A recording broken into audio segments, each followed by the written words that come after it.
నేను ఢిల్లీ చేరగానే ప్రొఫెసర్ సారాభాయ్ కార్యదర్శిని సంప్రదించగా తెల్లవారుజామున 3:30కు ప్రొఫెసర్ని హోటల్ అశోక వద్ద కలవవలసిందిగా తెలియజేశారు. దక్షిణ దేశపు వెచ్చదనం అలవాటైన నాలాంటి వాడికి, ఢిల్లీ అంతగా పరిచయం లేనివాడికి, అక్కడి వాతావరణం అంతగా అలవాటు లేనివాడికి రాత్రి భోజనం ముగించుకుని ఆ హోటల్లోని సోఫాలో నిరీక్షించడమే శరణ్యమనుకున్నాను. మొదటి నుంచి దేవుణ్ణి నా కార్యకలాపాల్లో భాగస్వామిగా నమ్మినవాణ్ణి. పనిలో ఉత్తమ ఫలితాల్ని సాధించడం అనేది నా శక్తికి మించిన పని అని ఎరిగి ఉన్నవాణ్ణి కనుక దేవుడు మాత్రమే ఆ శక్తిని ఇవ్వగలడు అని తెలిసి సహాయం కోసం ఆయన్ని అభ్యర్థిస్తూ ఉంటాను.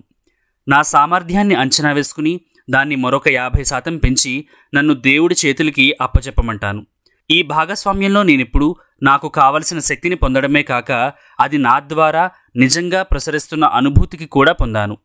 నీ లక్ష్యాన్ని, నీ స్వప్నాల్ని సాధించుకోవడానికి, సహకరించడానికి దేవుడి రాజ్యం నీలోనే ఈ శక్తి రూపంలో ఉందని నేను నిశ్చయంగా చెప్పగలను.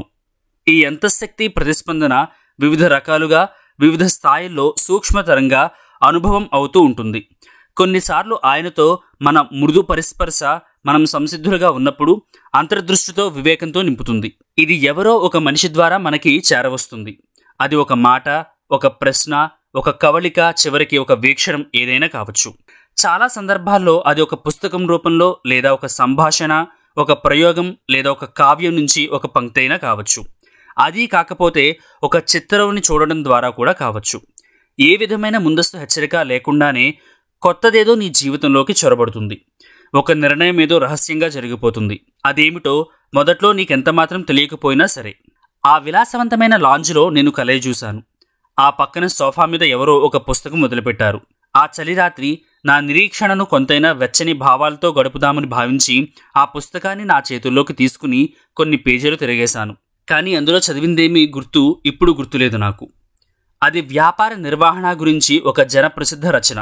నిజానికి ఆ పుస్తకాన్ని చదువుతున్నానని లేను, కేవలం పేజీలు పైపైనే చూస్తున్నాను.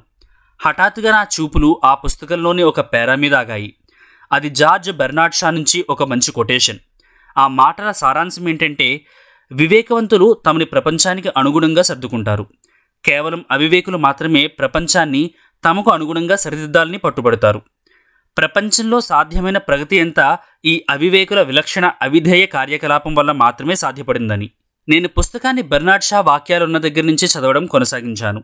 ఆ రచయిత పరిశ్రమలోనూ, వాణిజ్యంలోనూ నూతన కల్పనలనే భావన చుట్టూ అల్లిన మిథ్యా భావజాలాన్ని వివరిస్తున్నాడు. వ్యూహాత్మక ప్రణాళిక అనే మిథ్యాభావన గురించి ఆ రచయిత రాసింది చదివాను. సాధారణంగా అదేమిటంటే, గణనీయమైన వ్యూహాత్మక సాంకేతిక ప్రణాళిక వల్ల మన ఫలితాల్లో ఆశ్చర్యం కలిగించే ఇబ్బందులు తగ్గుతాయని.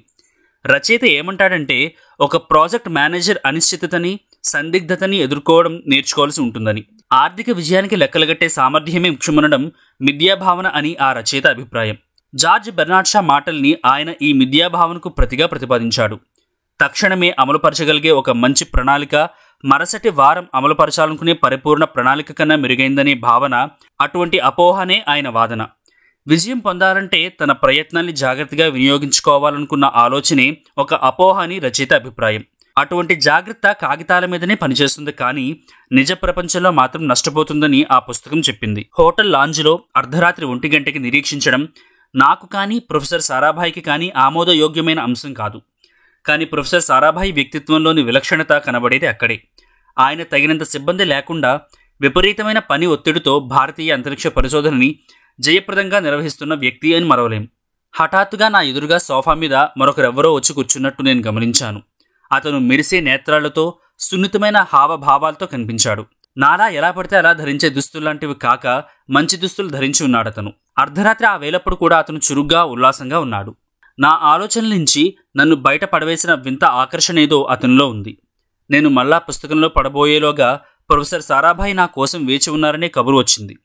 నేను ఆ పుస్తకాన్ని సోఫా మీద ఎక్కడి నుంచి తీశానో అక్కడే ఉంచేశాను. నాతో పాటు సోఫాలో కూర్చున్న వ్యక్తికి కూడా లోపల నుంచి పిలుపు రావడం నన్ను ఆశ్చర్యానికి గురిచేసింది. ఎవరతను? నా ప్రశ్నకు జవాబు దొరకడానికి ఎంతసేపో పట్టలేదు. మేము కూర్చోబోయే లోపే ప్రొఫెసర్ సారాభాయ్ మమ్మల్ని ఒకరికొకరిని పరిచయం చేశారు.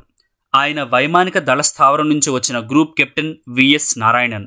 ప్రొఫెసర్ సారాభాయ్ మా ఇద్దరికి కాఫీ తెమ్మని చెప్పి మిలిటరీ విమానాల కోసం రాకెట్ ఆధారిత గమన వ్యవస్థని అభివృద్ధి చేయడానికి తన ప్రణాళికల్ని బయటికి తీశారు. That's all for now. నా నేరేషన్ కానీ నా ఎక్స్ప్లెనేషన్ కానీ మీకు నచ్చినట్టయితే ఛానల్ని సబ్స్క్రైబ్ చేసి నోటిఫికేషన్స్ కోసం పక్కనే ఉన్న బెల్ ఐకాన్ని ప్రెస్ చేయండి. వీడియోని లైక్, షేర్ మరియు కామెంట్ చేయండి. Thank you for watching from Ravichandra YouTube channel. This is N signing off. Boycott China products. Stay home, stay safe. Jai Hind.